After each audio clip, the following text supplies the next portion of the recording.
Welcome to the Athletic Football Show. I'm Robert Mays. Joining me today, it's my good friend Nate Tice. Nate, how you doing, buddy? Doing very well. I'm, if you have certain clothes, they know, oh yeah, it's laundry day. You have your laundry day clothes.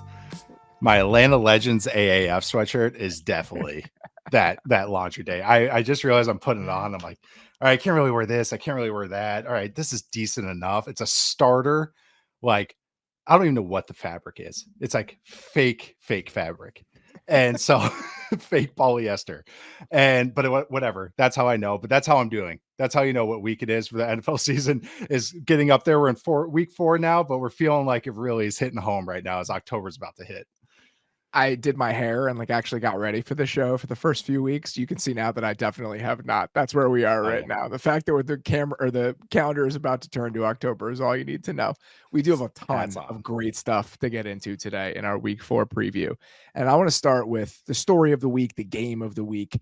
And that is the Dolphins and what they have done on offense. I think there's still a little residual heat from that 70 burger that they dropped on the Broncos last week. Been so much discussion about what this team looks like, the success they're having. I think really their chance to kind of be one of those defining units of the season. They're operating at a historic pace right now. And if you look at some of the teams that you would compare them to, these are the types of units that we remember. And I think they're on track to be one of those. Some of the stats that you can throw out right now are absolutely insane. They're averaging 1.98 EPA per drive this season. That's exactly double the next best team in the league, which is the Los Angeles Chargers. The other fun one that I wanted to throw out, they've created an explosive play on 18.3% of their snaps this season. No team in the past 20 years has topped 16.5%. So that it would be a historic rate. Yeah. The next best team at 16.5% is the 2000 St. Louis Rams, the greatest show on turf. This is the company that they are. We're the nickname where they've played. Or the nickname tier. That's exactly it. When you get into this range, we are in the offense deserves a nickname sort of level, and we are at that point. That's where the Dolphins feel like they are right now.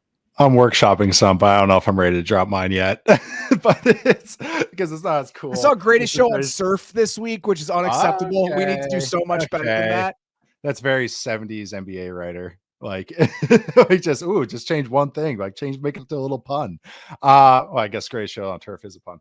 But I think what's bigger than a burger? Like 70 points. 40 burgers, what I know. 70. I mean, that's 70 steaks. So nice. Yes. 70 ribeye. Yeah. That's porterhouse.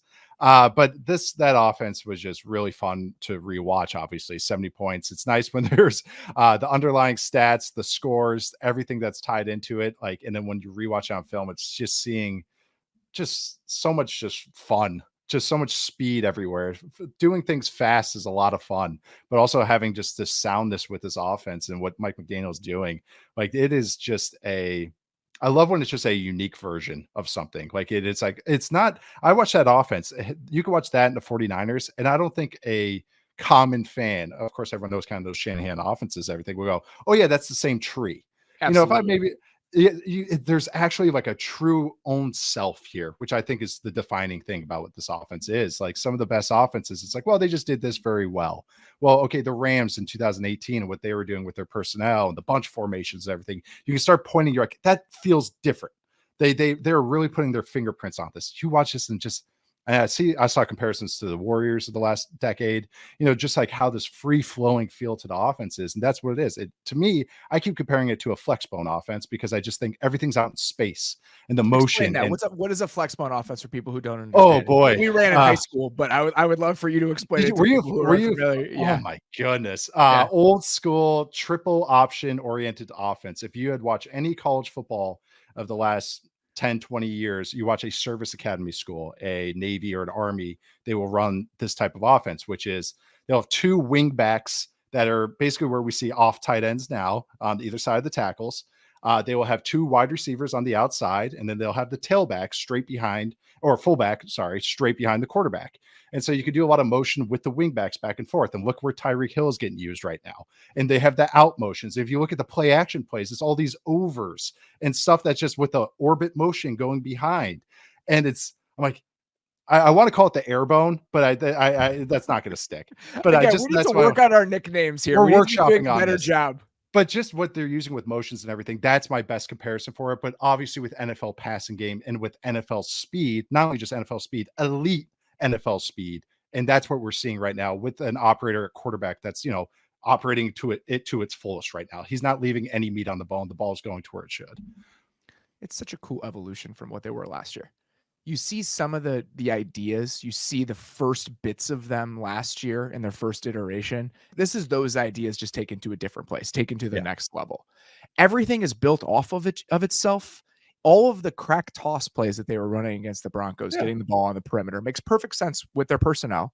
And then they come back with a split zone off of a toss that's designed as a counter with the exact same action going left, but the run goes back right. And it goes for a chunk gain. Everything makes sense in concert with something else, whether it's the run game, whether it's the pass game, and how all of those ideas are grafted onto their personnel. And that brings me to a scary place. I don't know how you defend this.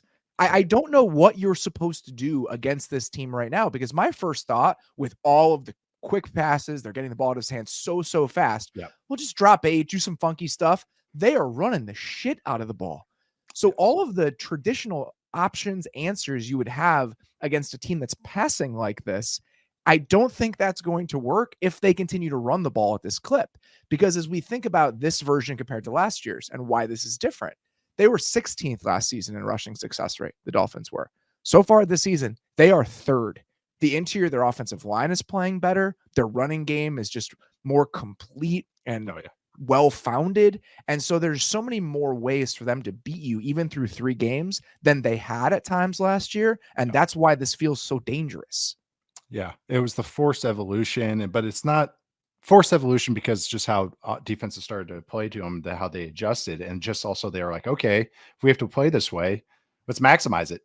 Let's just do what we're good at and get these guys out. Let's get this A chain who's like, okay, you're not going to run power with them, but they actually did run stuff between the tackles with him, which was pretty funny. No, let's give him end arounds. Let's get him out onto where he split out as a wide receiver. He is the wing back in this offense. That's at times that was kind of like how he was being used in his first game and getting him out on these toss plays and whatnot. But also just like how intelligently these guys were getting used too, like how the receivers, I mentioned this on the Sunday show, but the receivers crack blocking the D ends over and over. And what happens with that is that the defense ends go, I'm tired of getting upfield and getting pushed around by this 180-pound receiver. So I'm not going to get upfield as much. So then, okay, when you do drop back and get like a deep pass play, they're not getting upfield as much because they might get cracked. It was like so weird to watch. When I was watching the Broncos defensive line in that game, it almost felt like they were reading and reacting on every single play, even if it was a pass. They were completely short-circuited as a group from the start of that game. It was truly one of the most toothless performances I've ever seen by a front four in an NFL game, and I don't know how to describe it or explain it. Or really just a front seven, like Alex Singleton. Oh my God, the linebackers. You could see their heads exploding every 2 Alex plays. Singleton I felt bad for him. Like that honestly was some of the worst it was just because what they were doing to him. Some of the worst linebacker play I've seen since like the 2014 Falcons. Like it's just like it was just atrocious. But it's just that's what they were doing to. They find that weakness and they're gonna pick at it. It's just that's the meme we've talked about with Shanahan, but it's also with McDaniel. Okay, you're corner 2 isn't good. Okay, we're going to do this with the out motion. We're going to sprint and get those guys over. Okay, your linebacker doesn't really play stuff over the middle that well. He doesn't know how to pass off high lows. We're just going to spam that over and over in 7 different ways. Okay, so-and-so doesn't fit the run. The corner doesn't fit the run well. Okay, let's just hit him over and over and over. It was just, And then when you look about what the Bills can try to do, it's like even some of the answers I try to come up with, which we'll probably talk about, it's like, oh man, they can still probably get them with it. So this is where I wanted to take this. We go from a Broncos defense that was hapless on multiple different levels. It's game 3 under a new defensive coordinator, a lot of moving parts. They struggled with discipline, so many different issues. Now this Dolphins team plays against a Bills defense that is extremely disciplined, has a ton of continuity, has so much veteran leadership throughout every single level of it, and is a much, much different test than what they saw against the Broncos on Sunday. So where do you start if you are Sean McDermott with this version of the Bills defense we've seen so far this season?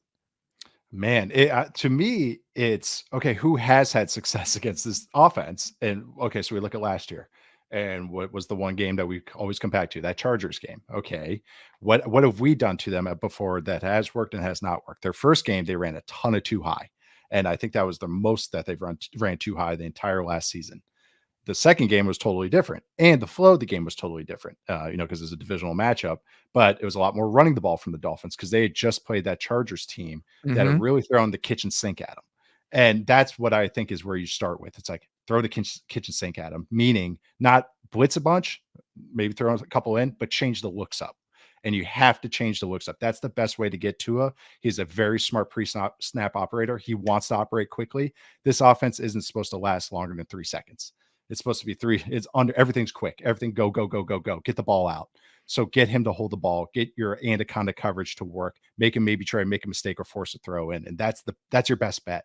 But they now have a run game that could test it, which makes it harder because they're not just going to try to find stuff through the air. Like it's I just want to say what a pain this offense is. Not like, and you keep reiterating it too. It's just if they're adding this element of the run game, like those motions, that flex bone element of getting like Tyreek Hill out as like a lead blocker on a speed out motion where he's like pinning guys. It's like that is such a pain, even if you've played this team before. Those are just new elements and angles that you have to account for. So it's really tough. Getting the ball out quickly. This stat I thought was absolutely mind-blowing. So Tua right now this season, his average time to throw is 2.28 seconds. The fastest time to sack of any team in the NFL so far this year is 2.48 seconds. So they're literally operating at a clip in the passing game where it is impossible to sack them on an average play. And you feel that. There's just no pressure happening whatsoever. So that my mind from there goes right to, okay, maybe you drop 8 a little bit, maybe you run some simulated pressures, maybe you get guys into passing lanes. But if you're going to start doing that and they have this run game now, there just always seems to be another problem presented by whatever solution you're going to put forth based on what this team has looked like through 3 games. And that's what's scary about it. And it's like what did the Bills defensive line like to do? They like to shoot up field. What I just mentioned about the Broncos getting pinned over and over. Okay, so that's one element that you have to take into account. Okay, what's another thing? Okay, the Bills defense will give up some quick passes. They'll say, "Hey, it's a little bit bend, don't break. You're going to force something over time." Look what happened to Sam Howell last week. So, okay, that's fine, but then what you just mentioned with the 2.29 seconds? 2.28 seconds average time. 2.28 seconds. The Bills are 31st in success rate on quick passes on defense. So you're playing into their hands. Okay. The Bills are also they're dead last in yards after contact, even worse than the Broncos. Okay. So we're going to really let these guys catch all this stuff underneath and let them go out in space over and over and over. So it's like I do think this Bills defense is great. They have this hive mind to it, which is awesome. And they can run a bunch of different looks every snap. It's just that you're going to take your blows. Like it's inevitable because of what this offense could do to you. It's funny that you mentioned that, the not giving up quick passes and then trying to maybe be a little bit more physical, sticky at the line of scrimmage. That's what they tried to do in the second game when they played last year. Tua got blitzed on 42% of his dropbacks in that game against the Bills, which is the highest rate he faced last season by far. Only other team in the NFL that played them last year that was above 26% was the Patriots in week 1. And that's before we knew what the Dolphins were. Yeah. 31.6% man coverage from the Bills in the second meeting last year. Highest rate by far that the Dolphins faced all of 2022. So is that the way the Bills see approaching this offense? Right. Is that a one-off game plan where you're trying to catch them a little bit? Because that's not what the Bills have been so far this season under Sean McDermott. Right. They blitzed at the lowest rate in the entire NFL. It's a little misleading because they've run a decent amount of simulated pressures where they actually drop 7, they bring a linebacker from the second level, which that may be a way to approach this. Do they look at this team as a unique challenge that necessitates a unique approach? Or do they say, we like the soundness of who we are right now based on all the different zone coverages that we play? We'll run our few little simulateds, but for the most part, we're just going to try to change the picture and have that be enough. I truly don't know. I have no idea what the better way to attack this is. Do you do what you're comfortable with? Or do you do what you think will make them uncomfortable? Right. I think what is the benefit of what the Bills do is it's varied. Like this is what happens when you have vet safeties. You have Matt Milano in the middle of the field that's communicating very well and playing exceptionally well. but they, even just against Washington, this is just what they did. It was that these are all the coverages that counted, just to show you the smorgasbord that they throw at you. Cover one robber, a simulated pressure with 3 behind it, a simulated pressure with 4 behind it, a simulated pressure with 2 behind it, cover 4, cover 2. Oh, that was cover 4 match. I'm sorry. And then spot drop cover 4 and spot drop cover 3. And they ran all of it and they passed stuff off. And they also just like, you watch the motions, because I do think Washington does a nice job with their pre-snap stuff and doing some motions back and forth. They're just passing it off like brilliantly. Like any 4x1s that were created, they're just boom, boom, boom, boom, boom, passing off. And that's why Howell's like, it was like, oh my God, get rid of the ball. But it was also like, I understood why he was looking around going like, somebody come open. But it's a strength on strength. I think maybe that's a good kind of short way to put it. It's a strength of what this Bills defense can do at its highest against, just a rare offense that we're facing right now. So it's like they are kind of playing that way into their hands. I just don't think you can give this team all the space that we've seen defenses give them so far this year. When you're just playing, some version of like fire zone cover 3 or spot drop cover 3, and you're getting depth as corners and allowing them to chew up all that space in front of you, I think you're asking for trouble. My question is, how do all the motions affect teams that want to play like pattern match zone against the Dolphins? How would? If you want to be a little bit more aggressive and you don't want to give up all that space in like traditional zone coverages, you want to play match and like get in people's faces, how do the motions make that difficult? Oh my goodness. It's because you have to pass off the number count, and also guys are off the ball. So even if you want to get physical with them or reroute them, and it's hard to be aggressive when you are sorting, when I'm going, that is too, okay, now I can play. So you're almost, as opposed to being in coverage where you're just sawing stuff off coming downhill. So if you want to match all that stuff off with this motion, it's everybody has to be on the same page, like at the same time, which this Bills defense has moments of that, but it's not to this speed. It's different going against Sam Howell and the Washington offense, who has nice receivers, Jahan Dotson, Terry McLaurin, all these guys, but it's not this offense and this speed. And that's the difference. So again, it's hard. You're going to pop. Like there's going to be a mistake. It's impossible to not have a mistake against this offense. Just that you got to hope Tua doesn't find it in time. That it's the race to 3 seconds. That is what this game. That's what every pass play is going to be in this game.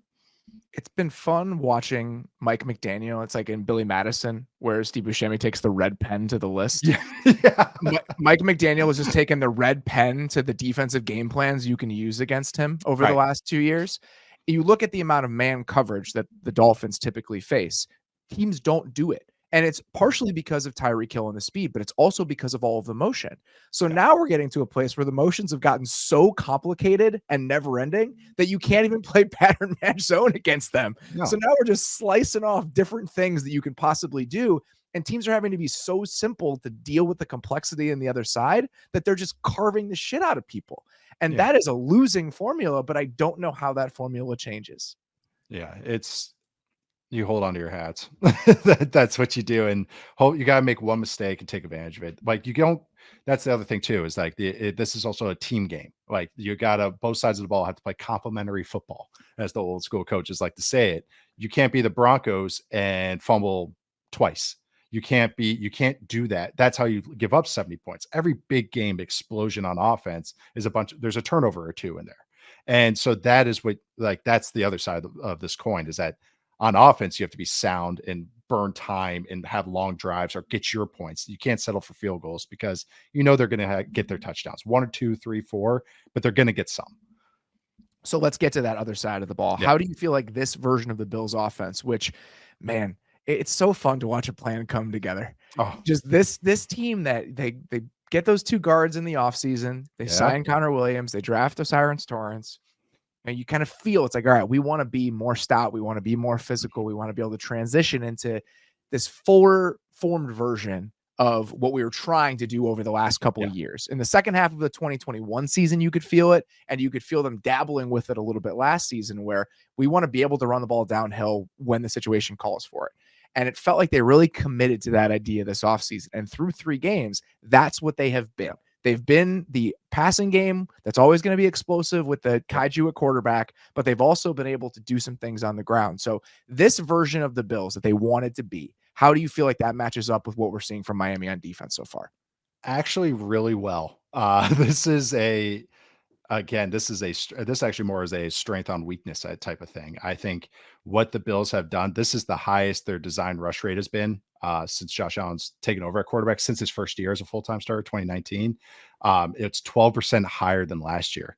And why that's significant is that they're pounding the rock, which is what we wanted to see. And they're going against a defense that can be leaky to teams that pound the rock. All the teams that have played the Miami Dolphins defense this year have had success. It's just that you're trying to keep up with the other side of the ball. So it's over time. You're like, we got to throw it. Or you have Justin Herbert at quarterback. So you're like, yeah, let's keep chucking it. But I mean, that is like, they aren't getting stuffs. They don't get TFLs. They are playing Fangio defense where they're going to take those jabs. And like, you have to be patient. And I do think this Bills offense, not just eye test, but statistically, this is the best the run game has been since Josh Allen's been their starter. Like, this is it. This is what we wanted to see. They're doing it under center.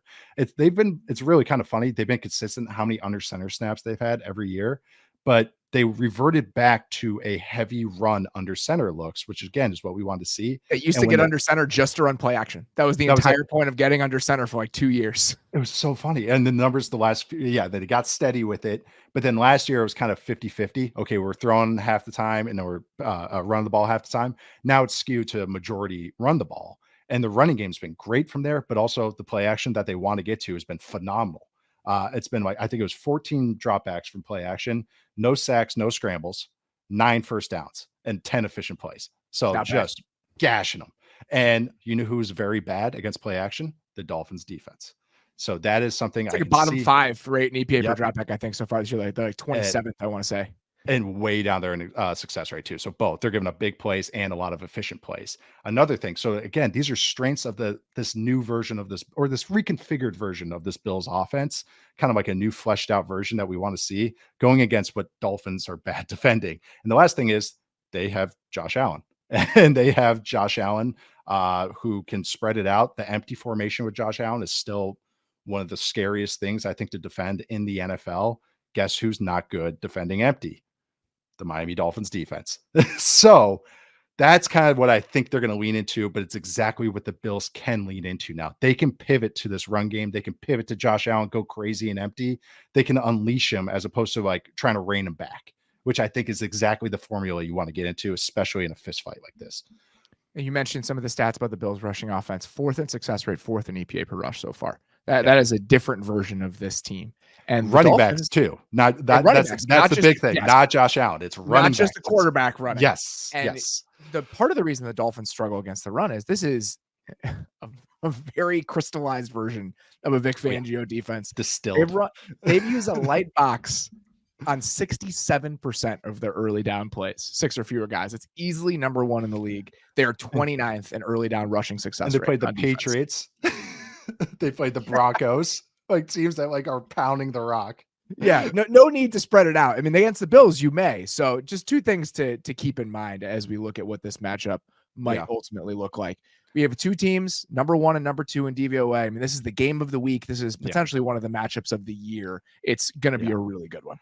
And also I just want to kind of call a shot here. I think this is going to be the Dalton Kincaid breakout game. I think that empty formation I just spoke to, you're getting peppered over the middle. That is you get the Dolphins defenders on islands, and every quarterback so far, even Russell Wilson, had some success out of empty. Russ, Mac Jones, like they all, and Justin Herbert get into empty and pepper the middle of the field. That's where Dalton Kincaid's going to come into play. And also you can kind of get a little tell, like, is the Bills are living out 12 personnel with Kincaid on the field. Is when the Dolphins play the Patriots, they have Gesicki. They played it as nickel to 12. So I already got kind of like an indicator of how they're going to play it and get them in an empty, gash them. Because I think that's where you can see some Dalton Kincaid stuff. I think it's going to be a lot of Stephon Diggs to the outside. I think he's going to get peppered underneath. All the stuff that Fangio allows, but they can take advantage of this. And the last time Josh Allen played a Fangio defense was in 2020. He went for 359, 2 touchdowns, ran for 33 yards, and ran for 2 touchdowns. Diggs went for 11 catches for 147. Oh my God, that Broncos game. I remember that Broncos game. Cole Beasley went 8 for 112. So that's also, it was like Kincaid's kind of that one that's kind of replacement here, him and Hardy. So it's like, okay, I can see maybe them getting peppered in this game. couple injuries to keep an eye on. Jalen Phillips missing practice with an oblique. Connor Williams has a groin injury. He has been practicing. He's been really important for their run game. Yes, yes. The work he's doing getting to the second level on some of these plays using his athleticism and the range he has as a center has been really key to some of the designs that they've unleashed so far. So keep an eye on that because that is a bigger injury than it might seem like on the surface. And last thing to mention about the Dolphins defense, Bills offense matchup, Javon Holland is playing insane football right now. Oh, yeah. Like that guy is, and it always seemed like he might be the next safety in this defense as he got into a scheme that really could potentially unleash him. So I just wanted to call that out as one last thing to hit before we move on from this game. Great game. All right. Can't wait. Let's go from the game of the week to two games that no one should be watching for their own personal well-being. We have two games this week between 0-3 teams. Okay. The Broncos are playing the Bears. The Panthers are playing the Vikings. Rather than analyze these games in any meaningful way, which I don't think is worth anyone's time right now, I wanted to ask you a question about these four franchises in this moment. Who would you rather be right now among all four of these teams with an eye on winning, let's say, in 2 years? Like, who do you think has the potential brightest future of these four franchises? I originally was going to say the Bears here just because of all the draft collateral. But then I made a hard pivot at the last minute to the Vikings. And a lot of that is because of just the open future that they might have after this post Kirk Cousins year. And I also think this year is still salvageable. Like, I think they've regressed hard, but it's like, okay, like, come on now. They're a functional football team, and the way their the offense Bears is and the great. Broncos have not been so far. Love their offense. Like, I really do. They talk about identities. They have a version that I just really like. And they also have this guy named Justin Jefferson, who is a star, a true offense making star. Like, that is just someone you can point to build around no matter who else is around on this team. And he's young. They have a workable offensive line. I think, yes, it's not great, but it's workable. And they have guys that are good starters, I think, especially at the tackle positions, but still need investment. You point to who are the building blocks on the defense. Okay. But it's kind of empty slate-ish. Let's build a defense together. And they have decent, their Jefferson contracts, of course, is going to be a big thing, but they have a decent amount of cap room going forward. Yeah, because they have no one on the roster. Right. Beyond this season. So but they have Jefferson. Blank slate. Jefferson and a workable old line. And that's really where my thinking comes from with this. And just like, I think that's my answer. By the way, that's their thinking. Yeah, right. In terms of how they're seeing the next couple years. They have Justin Jefferson. Year. They've got a right tackle they've already paid. They've got a left tackle they're going to pay. Mm-hmm. And that's about all we've got at this stage. Daniel Hunter's hitting free agent. Addison. They got the other guys they've drafted. Addison, Hockenson. Addison, Hockenson, Justin Jefferson, 2 tackles. Okay. That is what we have on the Minnesota Vikings beyond this season with nothing else but financial flexibility on the horizon. Here is my argument against the Vikings, though. There's plenty. Well, my main one is, what is the path to a quarterback? Right. That's my biggest concern about this team. Absolutely. There is a chance that they get enough bad breaks over the course of this year that they potentially put themselves in range to get one in this draft. You and Dane have talked about this, who quarterback 3 is going to be, quarterback 4, what the first round looks like. Yeah. But let's say they get enough. They're unlucky enough where they get the 11th pick in the draft, the 10th pick in the draft. Is there somebody in that range that you think potentially is worth it? Oh, yeah. Yeah. Dane and I have been trying to put a number on it. It might be at a minimum 4 quarterback draft in the first round. That might work out just fine. The depth in this quarterback draft is I don't want to throw out the historical word, but it's up there. It's like just the amount of guys, that are potential first rounders, and also the 2 dudes at the top that are locked in, Caleb Williams and Drake May. It's like, this is an awesome quarterback draft and an awesome offensive tackle draft as well. And a pretty good receiver draft. If you need offense, this is the draft for you. If you need a bendy edge guy, maybe not so much. So if they're bad enough to be in range for a quarterback, I think my answer would be the Vikings.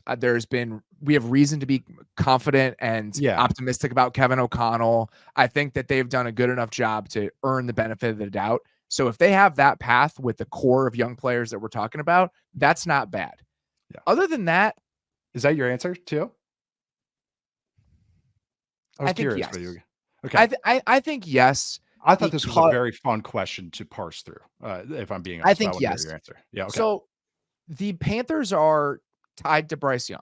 And Right. I'm not going to make a determination about Bryce Young's career 3 No. games in, but the Panthers are tied to Bryce Young, and they don't have a lot of draft capital moving forward. They're going to That makes potentially sense. hand a top 5 pick to the Bears. There's a 2025 second rounder in here somewhere. So their paths to improving the rest of that roster around him, especially on offense, are fairly limited. So there isn't enough that we've seen over the first 3 weeks that would lead me to believe that I should be excited about the Panthers' future. So that then to me, I'm probably scratching off that they're going to be what they are right now for at least a little while. The Broncos, even if you think that Sean Payton can navigate them out of this, which I think is a reasonable assumption, you're still looking at $80 million in dead money over the next 2 years for Russell Wilson if you move on. Like, let's say they get the number 1 pick in the draft, and let's say they draft a quarterback with the number 1 pick. You're looking at, I think, $35 million in dead money in 2024 if you move on from Russ, and 50 in 2025. So you got an anvil around your ankle as you're trying to build a team. Whatever benefits you get from the rookie quarterback contract that you are now on are sapped because you are still paying Russell Wilson over the next 2 years. Right. So that is the argument against that. You could make an argument for the Bears, but I think the argument for the Bears is rooted in them just completely cleaning house after this year if they get the number 1 pick in the draft. It felt so negative to talk about, as you know. So I kind of just like didn't. I was like, and they got so much cap space, they got draft capital. But then I got into like, but who are you building around? Like, who are the guys? And that's the biggest question mark, I think, with this team right now is who are the guys? There is a very real chance that the Bears get 2 top 5 picks in this year's draft. Very real. Very real. After this week, I joked about it earlier today. If the Bears and the Panthers both lose on Sunday, the Bears temporarily will be the owners of the number 1 and number 2 picks in the 2024 draft, which is one of the best moments of Bears football in the last 10 years. It's week 4, and I'm that's what I'm holding on to right now. After week 1 or 2, you already said that you're looking at mock draft stuff, and I was why wouldn't I? It was just so funny. It's like I know that as a longtime Timberwolves fan, I know that feeling very, very well. So that's the argument for the Bears is that if there's a chance for such a haul next offseason, and if you move on, you find a different coaching staff, a different offensive coaching staff, that's going to be the question moving forward is that if they get the number 1 pick, is this staff the right one to oversee that player's career? And if things keep moving at this clip, the answer is no. But I think the Vikings is probably the right answer because there is a set of circumstances where they finish in range for a quarterback in this draft. And we've already seen their offensive staff, I think, get the most out of the personnel that they've been given so far. So I think that's a solid argument.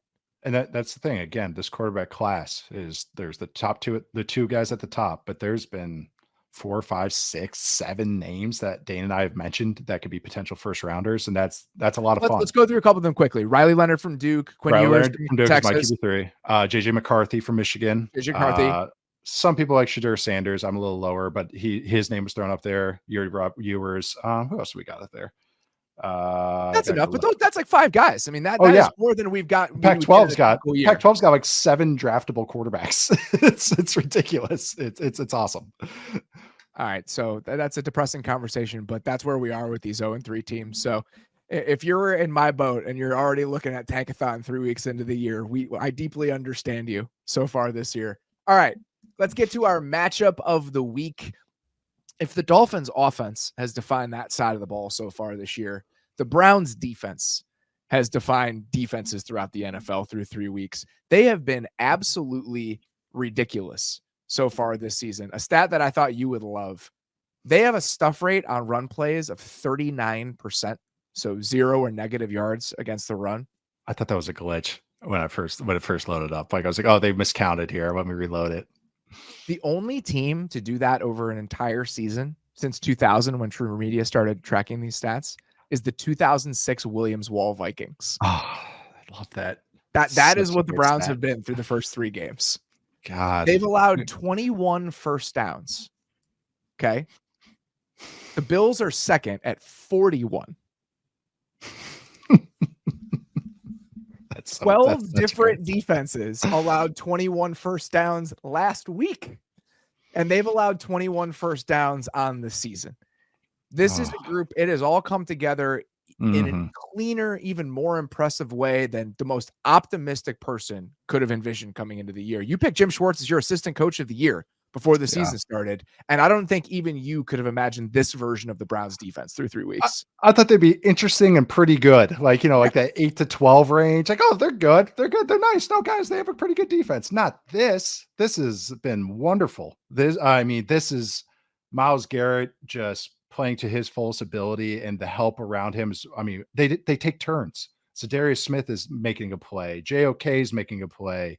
Maurice Hurst is making a play. Shelby Harris is making a play. They all have celebrations. The DBs are sawing guys off. And the one guy that's not making that made the play is the only one not celebrating because the other 7 guys in the frame are making a play. I was telling the guys pre-show that it was like there was a still I was trying to get on all 22. It was hilarious. Like every guy had a different celebration. I saw a bow and arrow. I saw a hammer. I think I saw a Soldier Boy in there. Like it was just everything. But it's just the mentality, the aggressiveness, the identity that this defense has taken. Wonderful, just really, really fun to watch. I'm excited to see as competition maybe gets a little better, how they hold up against maybe some better teams and better units, but they're taking it to the teams that they've played so far. Obviously, the influx of talent is hugely important here, especially along the defensive line. The upgrades they've had at really like spots 2 through 7 along Yeah. the defensive front this offseason. I mean, Yeah. you've noticed them immediately, but we talked about this so much this offseason. When you watch the best defenses in the league, you can feel them. You know what you're watching. And the Browns were one of those teams that encapsulated the other side of it to me over the last couple of years, where they had a decent amount of talent, even if the defensive line was one of their weaknesses. But it just felt like such a toothless defense. And now it's the opposite. And what the team I would bring up when I was talking about those elite defenses where you could just kind of sense them as you watch them were the Cowboys. The Cowboys over the last couple of years under Dan Quinn, the aggressiveness that they play with, the mindset that they play with. And when I watch this Browns team so far this year, that's what they feel like. And schematically, that's what they've been. They are the 2022 Dallas Cowboys with better coverage players. That is what they have been so far. Obviously, the fronts are different and there are other different details, but the mindset, the way they're using their best pass rusher, the stunts they use along the defensive line, and even schematically, they're using man coverage on 35% of early downs this year, which is the number 1 rate in the league. They're blitzing at about 40% of snaps, and they're using cover 2 on 3rd down as their changeup to all of the man that they're playing, which is the exact formula that the Cowboys used last year on their way to arguably being the best defense in the league. So they've gone from this just really disappointing unit where they're always letting you down despite some of the talent that they have to feeling like one of those defenses like the Niners, like the Cowboys, where you just know it when you watch it. That's what it's been like so far. I mean, your red zone stat you brought up on Sunday was still so funny. I think you tweeted it was that it was like their first play in the red zone and they were like pissed off about it and they just beat the shit out the Titans after it happened. They're just, no, you go back, you go backwards. But again, it's like you're saying, the mentality that this team's playing with, it's speed and sass. Really. And also just the sound. It's not like the Cowboys sometimes can feel a little bit chaotic where it's like, okay, a guy misses a gap. Even really good Bucs defenses sometimes would do this, like where you miss a gap because they're just playing so fast and so aggressive. There is some soundness to this defense that I've just really enjoyed. And like, you can tell how well coached they are. 3 different game plans they've gone against, and you can see their linebackers communicating and how excited they are that they know the answers to the tests and they're getting guys lined up. They're bumping Myles Garrett inside. Anytime the Titans did a shift, the Browns linebackers, you could just see were just going nuts because they knew what to do. And I mean that it was really almost like sweet. And then they would just blow up like Derrick Henry looked like he's like 80 pounds. I'm like, what the hell is going on right now? But they would get Myles Garrett, like when just one example, they would bump Myles Garrett inside on tight ends when the Titans shifted to a 2 tight end look. And they did it every single time. And the Titans had no answer for it because you have a tight end trying to block inside on Myles Garrett, whose ears are pinned back, knowing he can just shoot this gap as hard as he can because the linebackers are going to make him clean. It was like, so you got soundness, you got speed, you got star players, you got star auxiliary players. It's awesome. All 3 lines are playing, all 3 levels of the defense are playing great. It's a very, very fun unit to watch with a personality to match. The guy that to me encapsulates this more than anything else is the way that Grant Delpit is playing. Never a question about how talented that guy was coming out of LSU. He's a second-round pick, but you could just see the gears turning at times over his first couple of years in the NFL. He's just playing slow and just never really sure of himself. He's playing with so much authority on the back end right now, and you combine that with arguably the best cornerback trio, I think, in the entire league when all those guys are healthy. Emerson is playing very well. Denzel Ward has been excellent. And Great. Greg Newsome is a really good nickel. It was so funny last week. They gave up 6 first downs against the Titans. That's it. Yeah.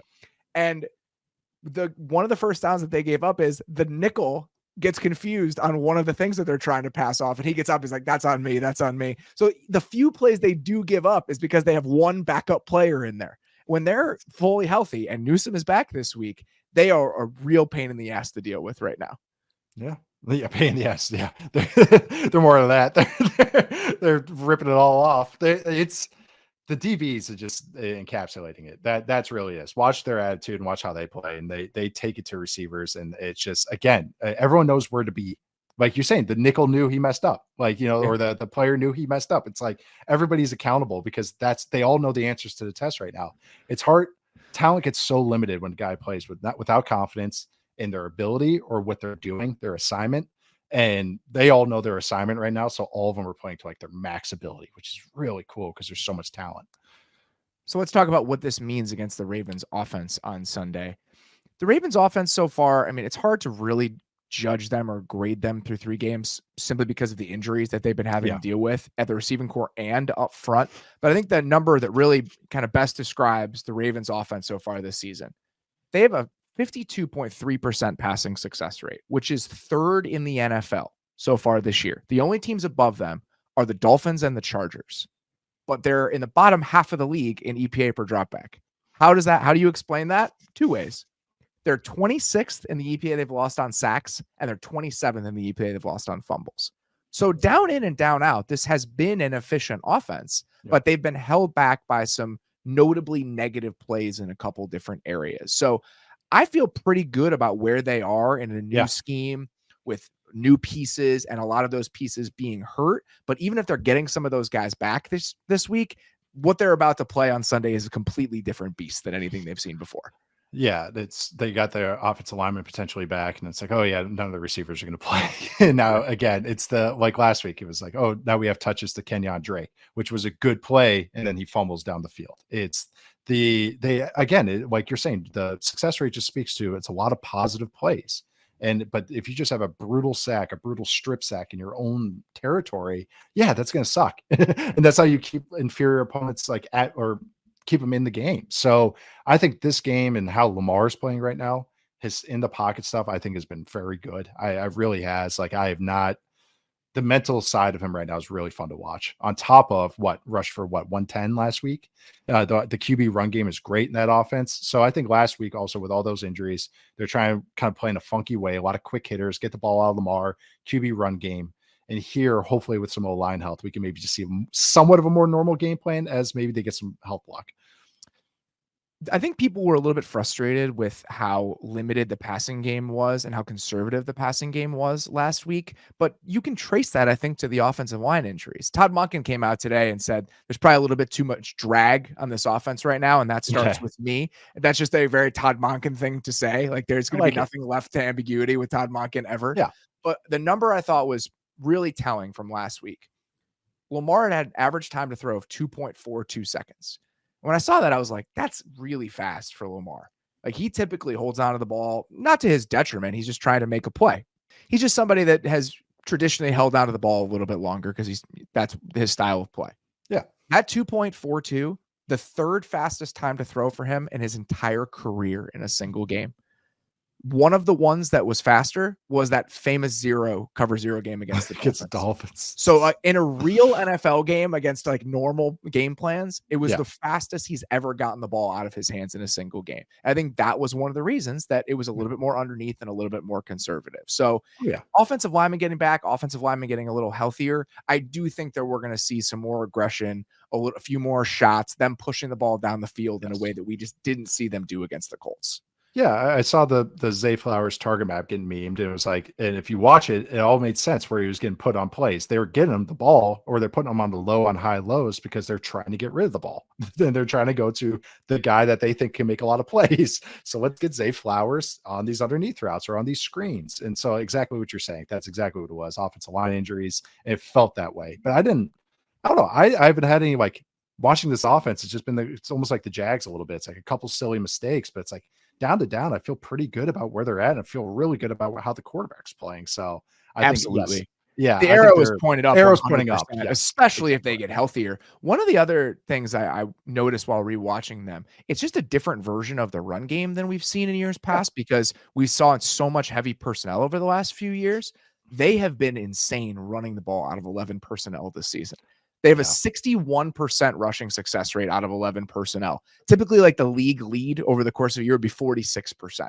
They've averaged 5.9 yards a carry, and they're only facing like heavy boxes and those looks, 8 or more guys in the box on 7% of those snaps. So this run game with Lamar spread out, which we've yeah. never really gotten to see before, has been dangerous so far. And so I'm excited to watch what that looks like over the course of the year. That's why I want these receivers to stay healthy. It's gonna get them out on islands, so then it becomes truly pick your poison. It's been cool to see little glimpses of each component of this offense. Hopefully, they just get it to where it's fully formed. Ronnie Stanley and Tyler Linderbaum back in or limited in practice, but it does sound like they're probably going to have a chance to play. But like you said, OBJ and Rashad Bateman, neither of them practicing. So this is where having Nelson Aguilar as your fourth receiver actually Yes, becomes really important. he's Again, playing something else we're well. limited a bunch. He's fine. I'm He is loving an, 2023 Aguilar right now. He is the he is an dirty guy. NFL player, which is an But improvement. you got a former high draft pick doing the dirty work. It's great. It's like I don't know. I'm really liking 2023 Nelson Aguilar because he's had to step up. But yeah, no, that's a great point to make. All right, let's move on here. It's time for Under the Hood, which is a segment where we use to kind of look at a unit that's either playing better or worse than we might have expected. And I wanted to use this time this week to talk about the Eagles offense. Now, this was a group that was second in pretty much every stat you want to look at last year. EPA per drive, points per drive, fourth in success rate. They're still hovering outside the top 10, like just outside the top Mhm. 10 in some of those metrics. But how they've gotten there has been a little bit clunky, especially with the lack of success that they've had in the passing game. When you went back and watched the Eagles offense, what do you think is ailing them when they're trying to throw the football right now? Well, it's not the run game. No, It's not that certainly is not. certainly not the run game, which has been exceptional so far. But yeah, it's finding this new identity with the pass game. It looks like a team working a new offensive coordinator or a new play caller. It truly that's what it looks like. Jeff Stoutland has not left, the offensive line coach. That's why I think this run game is clicking. And oh boy, it is. But honestly, the game scripts of the last two games, which are both night games, this is kind of encapsulating what's going on. Start with some passes, start with some new game planning kind of passes, get a little creative. Okay, those aren't working. Okay, run the ball. Oh, wow, that's really working. Run, run, run, run, run. Okay, I'm going to try a couple passes, see how not working again. Okay, run, run, run, game over. And that has been the last two games. Seriously, one shot play in Yeah. each game. But the pass game just feels, again, like they're not attacking vertically. They're not doing the, I think last year was, I kind of was a little lower on it because I was like, oh, they're just throwing go balls. When you have Devontae Smith and AJ Brown, that's great. And now it feels like they're trying to do too much of like over the middle. They're trying to run drive concepts, stuff that I don't think right now is good for how Hurts plays the game. I think there's not a lot of corner routes to Dallas Goedert. It's not those staples that we've seen from this passing game. Just one stat just to look to kind of see some, really, I have a couple actually, but Devontae Smith last year ran 40 go balls through 3 weeks, according to PFF. This year, it's half of that. AJ Brown is about 10 go balls less. So they're not, I know that's just one route and it's just a go balls. And I always talk about how that's not sustainable. When you have a run game like this, that takes the top off. That is what blows it open. That's what gets you take advantage of single coverage when you get it. So it just feels like to me that they're trying to do a little too much in the passing game. They're cutting down on RPOs, which I think they're trying to, like, for whatever reason, they took away the easy buttons. And I didn't think they needed to. I think, yes, you could add more of the difficult buttons, but keep the big green easy button for you to hit the screens, the RPOs. And I think they're gotten away from that. And I think they need to kind of bring that baseline back. In fairness to them, they've had to work through some pretty unique challenges through the Oh yeah. first 3 games. Defenses are approaching this Eagles offense unlike any other offense in the NFL so far Mhm. this year. They lead the league in the percentage of cover 0 that they've faced so far over 3 games. It's 15.4%. The league average is 4%. Okay? 4 times as often teams are bringing cover 0 against the Eagles. And the other one is that they lead the NFL in drop 8 dropbacks that they've seen, 17 of them, which is the most in the league so far. So defenses are playing at these extreme poles against the Eagles. And I think that it's given them some issues throwing the ball because they're Yeah. not exactly sure how to sort through some of this stuff. Again, when you're doing these really, really pronounced game plans on one side, the typical answers that you would have aren't as easy to find. And I think that's a little bit of what they're dealing with right now. When you can list off the defensive play callers, not offensive, the defensive play callers, like their name is Seal, just by one name, like as you have Belichick, Flores, Bulls. Bulls. Yeah. Like it's like all these guys that can like throw some stuff at you and throw the kitchen sink at you. So that's a great point to make, is that those guys are going to do stuff. They're going to run college coverages, the 3, blanket umbrella coverage with 3 safeties back. They're going to try everything because you're a good offense. Ask the Chiefs, ask the Bills. This is what they had to go through, all these funky looks that they get. So I think some of it is that some of those aces have been kind of limited or taken away, or they have to find new versions of them. The RPOs is one. He's only thrown, Hurts has only thrown for 31 yards off of RPOs this year, according to SIS. Last year through 3 weeks is over 100. And it's fewer attempts, it's fewer just calls.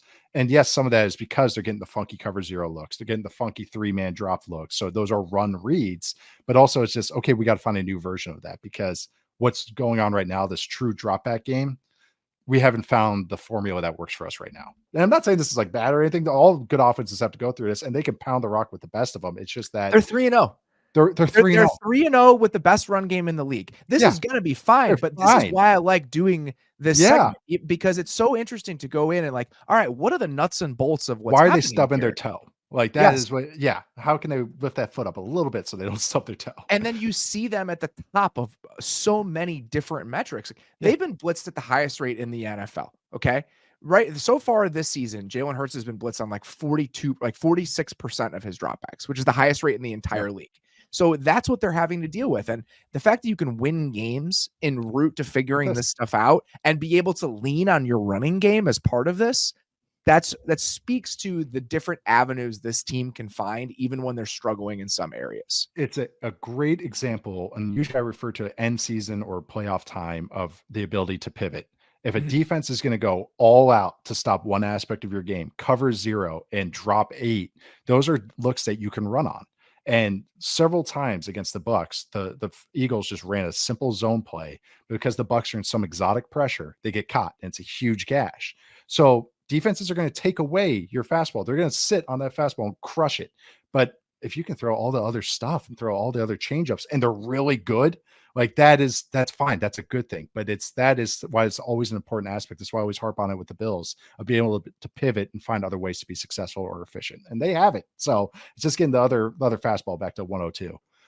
It's going to be a challenge again. Washington's defense is good. Washington's defense gave them problems last year, but again, a good challenge and a good barometer for potentially where this passing game might be going moving forward, because even if Washington's defense is good, I don't think they're going to see the sort of funkiness against Washington that they've seen over the first 3 weeks. Washington does what they do, even though they do it well. So I think this is a much better measuring stick for where the Eagles actually are. Yeah, he's running the same. Del Rio's running the same coverages since the aughts. They're running quarters on like 26% of their early down snaps. It's really funny to see. They line up and go at it. They're good at it, but they are a line up and go sort of team. But it worked. They worked pretty well last year. But again, that's a great point. This is going to be a great, checkpoint. Okay, how do we really feel about this passing game? But that's perfect. Another one that I wanted to talk about just really quickly is the Seahawks playing the Giants this week. And I thought that this was such an interesting kind of funhouse mirror sort of game. Both of these teams coming into last year were picked to be 2 of the worst teams in the NFL. Both of them made the playoffs. They both signed their quarterbacks this offseason to kind of mid-tier, stopgap-ish starting quarterback contracts where, we're paying them like a starter, but we can move on after a couple of years. We're not paying them like a star. And it seems right now like both of these teams are going in decidedly different directions. Like the Seahawks look like the team we hoped they would be coming into the year. Their offense has been efficient. I think the Shane Waldron head coaching buzz is going to start building here after what they've done over the first couple weeks. They're top 5 in a ton of different metrics. And now we're about a week away from the Giants offense, and really for 2.5 games this year, of the Giants offense being unable to function as an NFL passing game. So the fact that these two teams are playing each other right now while they're on divergent paths, I thought was interesting to look into a little bit. It is. And it's when one offensive play caller is getting talked about as a head coach, and the other one is who is calling the plays is the main question. That kind of speaks to where these offenses are at. We don't know who's Could you calling imagine the plays. Pete Carroll calling offensive plays? Oh my God. Speaking of the AAF, we had several offensive play callers quit throughout that season. And so we had, including one like a day before the game started, 2 games before. I could write a book about this. But including one, so our defensive first head coach who had never worked on the offense side of the ball, never even played offense, was like, walk me through it with the backup quarterback to like get through the play calls. Oh God, I could go in a million stories, but sorry, that just reminded me of a defense first play caller calling plays, finding out 2 days before the game. Minor league football. Did it last year in the NFL for an entire season. Minor league football, man.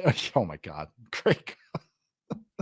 But let's talk about some positive offense. The Seahawks, it's really coming down to the run game's more consistent, even despite the O-line injuries. They've gone from a bottom 8. That's another comparison point, by the way. The Seahawks have been fine without their 2 starting tackles. The Giants haven't been able to function with a couple backup offensive linemen in there. Can barely play. Oh God, the 49ers game was rough. Now the Seahawks are top 7. I think they're 7th right now on first and second down success rate, which is like, that was one of the big things, was that's why this offense felt so just sometimes felt very 3 and out-ish, I think is a good kind of way to put it. But also some creative designs. That's why Waldron is getting talked about as a head coach. It's the bootleg and the play action stuff is chef's kiss. It's some good stuff, some good formation usage, good personnel usage, good usage of tight ends, understanding defensive rules, breaking them, doing some like weird, like I'll just one example. They run a bootleg as opposed to a guy running into a flat like a tight end. They have him running a seam route. And I know that just sounds like, oh, you're just changing your route, but that's like hot routing it in Madden. And it's like, you shouldn't be doing that because you don't have a hot answer, but it like works because you know you're not getting blitzed. So it's like, it's good funkiness. I always love that. Just but also you got Gino, and Gino's going to go for the highest reward on every play. He's playing skee ball and going for 500 in the top right corner every single throw. Like, he is going for it, and it's awesome. There's going to be times where it bites him in the ass, and he has 2 picks real quick on back-to-back drives, but then they're going to have drives where they look unstoppable because he's just pushing the ball. I have examples, but just overall, he's so aggressive, and it's just so much fun to watch him in a drop-back passing game like this.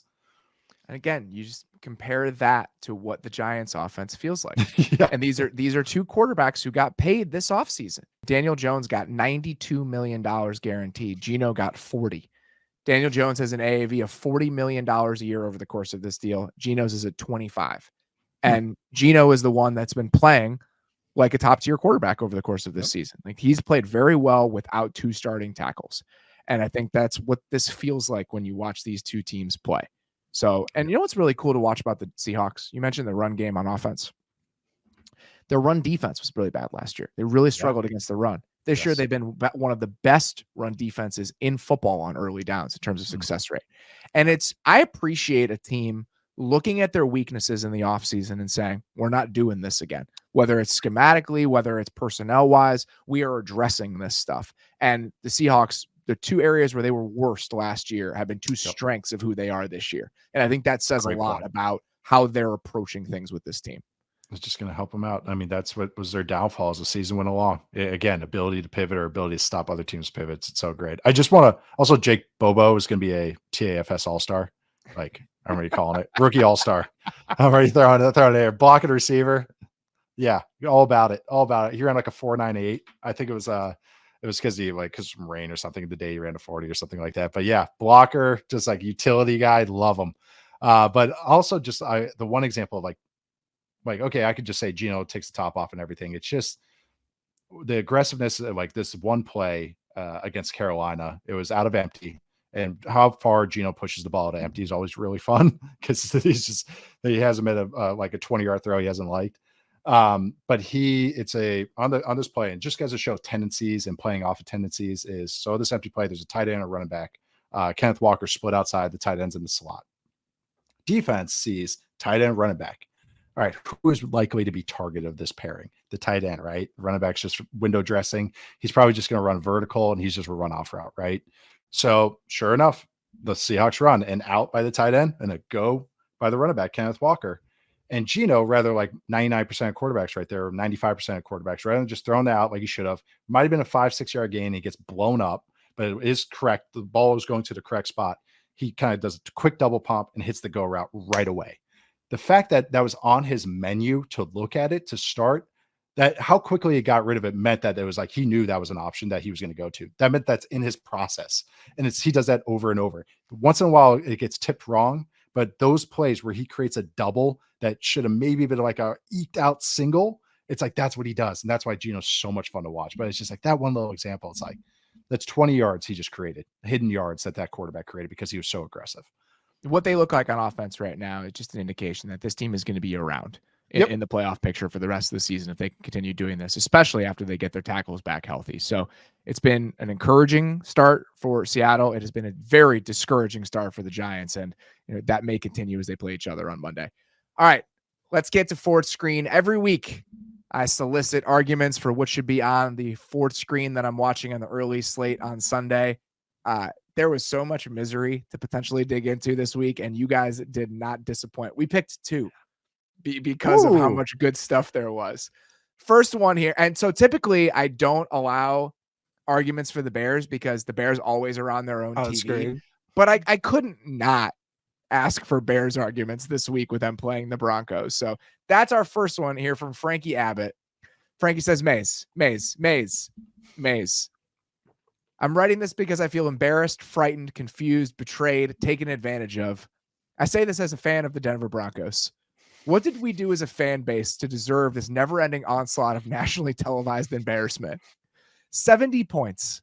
70 points. 40 plus 30. I sat down last Sunday with low expectations. I'm no fool. This Dolphins team is damn good, and my Broncos are, well, not. But watching that Dolphins offense just score and score and score truly eroded away any emotional tie to this team I had left in my body. I am dead inside and walk around an empty husk, being pitied by friends who are fans of legitimate NFL franchises. I share this with you because I recognize the same emptiness in you and your fellow Bears fans around the world. We are brothers huddling for warmth in a freezing blizzard while the big boys, Eagles, Chiefs, Bills, sit by an electric furnace laughing at our misery. Well, fate has decided our galaxies of pain and misery must collide in the saddest noon kickoff game I can remember. Two franchises constantly circling the drain, battling for the rights to a quarterback, Caleb Williams, who in the end might tell both teams, nah, I'm good, and go back to USC.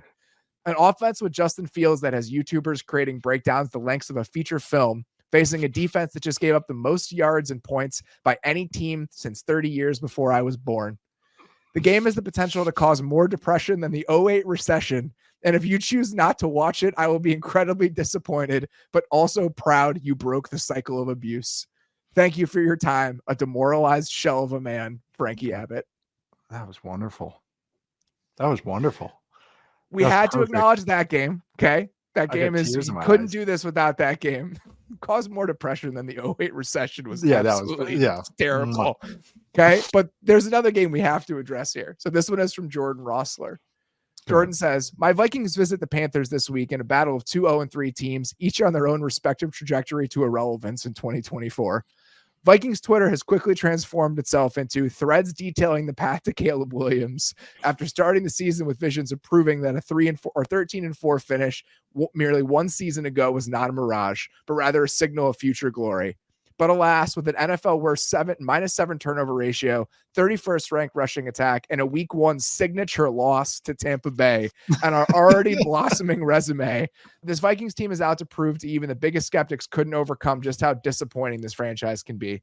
Tack on an Adam Thielen revenge game, sideline shots of Bryce Young during talk about whether his size is already a deterrent to his health, and Kevin O'Connell's latest threat of benching players who can't hang out of the ball. And you've got yourself unexpected must-see TV on Sunday afternoon. Join us, won't you? Oh, I told you, it was a great Wonderful. week. It was a great week. I appreciate you guys bringing the heat because when you've got this much pain and sadness in those two games combined, I knew it was not going to disappoint. My cheeks hurt. I was smiling the entire time. That was awesome. All right, it's time for Tice's Touts, your 3 favorite bets of the week. Before we dig into that, though, I wanted to provide a quick update in our wins pool for the year. Do you now? Going into last week, I was really scared. I was like, this is over. Like, this is done. I was asking you if I could buy out of the bet, if I could cash out a worse punishment like you can on some of the betting apps. You did not allow me to do that. Thankfully, I made some long season back up last week. It's not that long of a season when you made the decisions that I made. You are currently 11-4 through 3 weeks. For a reminder, your teams are the Chiefs, the Cowboys, the Niners, the Ravens, and the Falcons. I am at 8-7 after starting out, I believe, 4-6, which was just a horrendous first 2 weeks. I have the Bengals, the Eagles, the Bills, the Chargers, and the Jags. Even saying that just makes me worried about what the next few months of my life are going to look like. But at least now I'm within shouting distance after 3 weeks. You want some very volatile stocks as opposed to maybe some bonds like the Chiefs.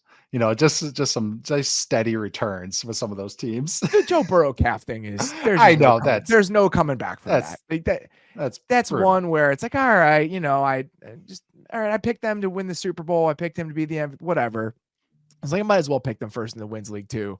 And them looking like they look, they're dead last in offensive success rate for the first 3 games. Dead last. Yeah. And I understand their formula right now and what they're trying to do. Yeah. Where just put him back there, let him play point guard. Yep. Let's win some ugly games until he gets healthy. Yep. But when you're banking on that team in an exercise like this, even if there's a path out for them to maybe making the playoffs, they're not winning 14 games. You're hoping your number 1 pick can be a starter. Yes. You got Trevon Walker. No, actually, Trevon Walker's actually got a lot of TFL so far. It stuffs, so he's actually okay. But yeah, that's what you're going for. Not great. What do you got for me this long week? Season. Oh man. Speaking of 0-3 teams, I picked on both of those games. I'm going with oh my God. some sadness here. Going with the Vikings, -4.5 at the Panthers. I think the Vikings are actually okay. Yes, the record does not indicate how they've played. Bad luck. I just think that's going to always overhang the Vikings. Boy, don't I know. But I think at the Panthers, the Panthers defense is pretty good. But the offense is just, I don't know. And I think Flores may be going against a ankle injury, Bryce Young, rookie quarterback against a defense coordinator that looks like he's, I don't know, like just on a, I said the Dolphins offense is dropping acid, like the Vikings defense sometimes is some drug, some illicit drug, but Vikings -4.5. So the other 0-3 matchup, also because speaking of illicit drugs, going the Broncos -3. At the Bears, just betting against the Bears. I'm sorry. That's really, and I also think the Broncos offense is actually pretty solid if they didn't have some stupid fumbles. And I don't think the defense is as bad and they can't get it taken advantage of as bad as the Dolphins did. I don't think they're good, which has been disappointing, actually, that Broncos unit. Yeah, they gave up 70 points, but just overall. But I just think this Broncos team, like the offense, and they're going to try and eke out a win here against the Bears, even if it is at Chicago. Speaking of illicit drugs, if you live in the Denver area, the leaves are changing now. I'm going out there in a couple weeks. It's beautiful this time of year. Instead of watching this game, just go take some mushrooms and go for a hike. That is a much better use of that 4 hours than watching this football game. I'm looking out for you guys right now. I'm making it spicy. I am. I want to see the colors. I want to smell the colors. All right. So, and then the last game, because why not? NFC South battle here. Going with the Bucks +3.5 at the Saints. Jameis Winston, new quarterback, all that. I don't think the Saints offensive line they look pretty rough against that Packers team. I'm just taking the points here. I think this is gonna be a rock fight, a fist fight. So I'm just taking the points with the Bucks and hopefully make it sloppy. Man, you are just digging. I like them muck right now. Sloppy. I heard you like them sloppy, Nate. Oh my God, yes I do. This is honestly, that's why I've learned my lesson last week. Like betting on the Falcons-Lions game was a great lesson. I want to just enjoy that game and not have any monetary stakes on it. And I went against one of my number 1 rules of gambling that I learned over this period. This might be too far though. This might be too far. There's a middle ground to find between the best game that you want to watch and this sort of slop. But this is the Jason X. Like, this is it right here. This is like Freddy versus Jason. This is just some good schlock for me. It's so true. And it's October 1st is when these games are happening. It's right in time for spooky season. We get these 3 games. It's perfect. Oh, I know. What was the other game I bet last week? Oh, the other thing, my other rule of gambling, never bet the Jaguars. We know this. You never bet the Jaguars. You don't know what that team's going to do. They don't know what they're going to do. They're the bolo. Maybe it's because I have to, because I have them in the wins pool. I'm still holding out hope for the Jags. Oh yeah, all right. That's all we got for this week. A bunch of dorks. We will be live on YouTube. If you guys have not checked it out already, we have our live YouTube reaction to Lions Packers, a great Thursday night game. So if you're listening to this on Friday, it's available on our YouTube channel. Please go check that out. Please go listen to all the other shows that we have on the feed. A really great week. Nate and Dane on Prospects to Pros. Great episode of Kiefer and the Beats talking to Daniel Popper. Was a fantastic conversation about the Chargers, Zach Jackson about the Browns defense, James Boyd about the Colts and their 2-1 start. Fun episode of In the Pocket with Chase Daniel. Some great Justin Herbert talk about Chase's time with them and him over the last couple of years with the Chargers. Highly encourage you guys to check that out. And please listen to Football GM on Saturday. For now, that is all we have. We'll be back on Sunday night recapping week 4. We'll talk to you guys soon.